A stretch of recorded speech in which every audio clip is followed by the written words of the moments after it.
všem, jsme tu opět s Míšou a dneska natočíme takové nové videí, které bude takové triky pro vás, nebo domácí úkoly pro vás, ještě nevím, jak to přesně nazvu, ale bude to o tom, že tady budu točit takové cvičení, co dělám s koňmi, když co mi nového napadne a co se mi osvědčilo a vlastně takové dobré cvičení pro oživení nudné práce.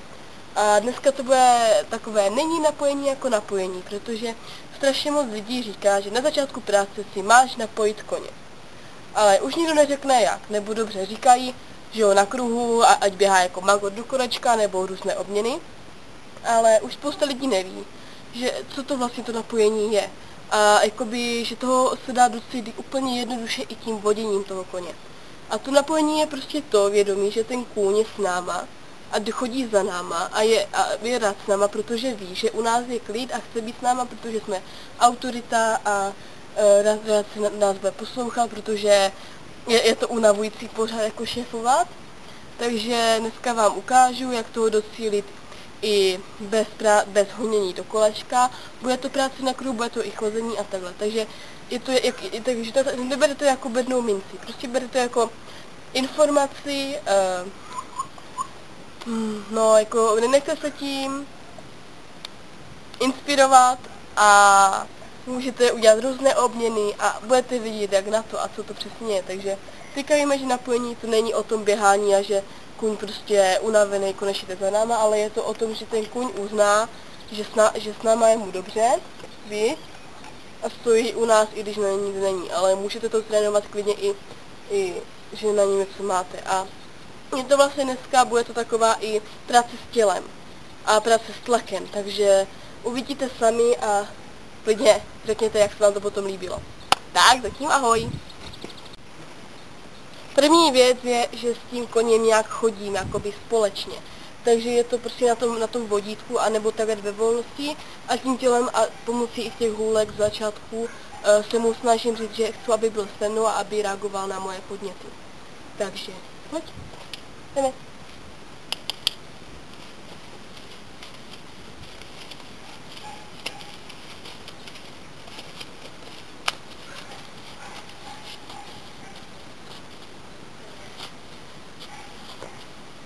Je dobré, když kůň je naučen utíkat od tlaku, tak mu najít nějakou pomůcku, kterou když použijete, tak on ví, že se má zastavit a má se i uklidnit.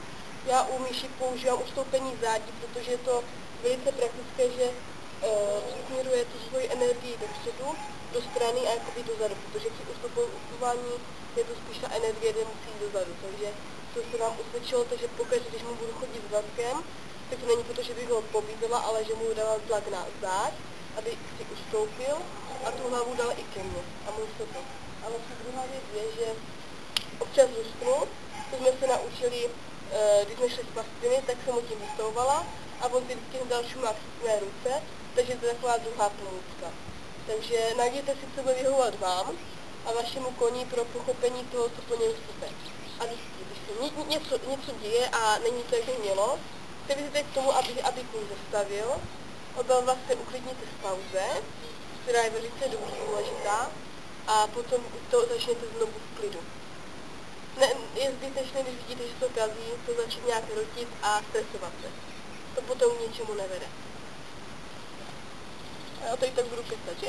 A můžu vlastně tím i rozejít. Že? Mu řeknu, aby šel za mnou. To je pasák. Pojď.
dáš víc? Tak, skoro.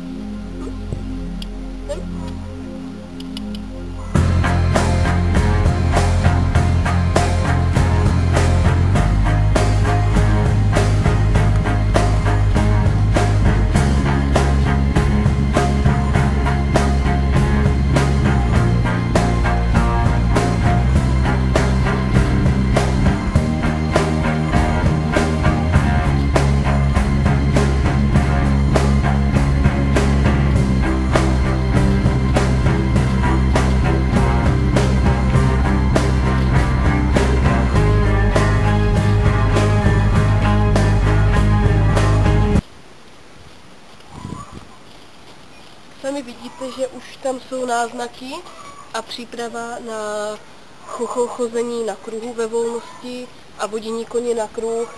A to si ukážeme nyní. Když tak tady mám 3 body a to je na to, aby jsme mohli dělat různé osmičky a otočky, které jsme už trénovali minule, takže tady to je podruhé, co to budeme dělat. Takže teďka je ta práce s tlakem a s tělem a vidíte, koník už je na mě napojený a teďka si krásně přežvíkuje, přemýšlí, uvolňuje si svaly, které měl stažené při tom přemýšlení a byl napjatý, tak teďka se uvolňuje opět. Tak a jdeme pokračovat.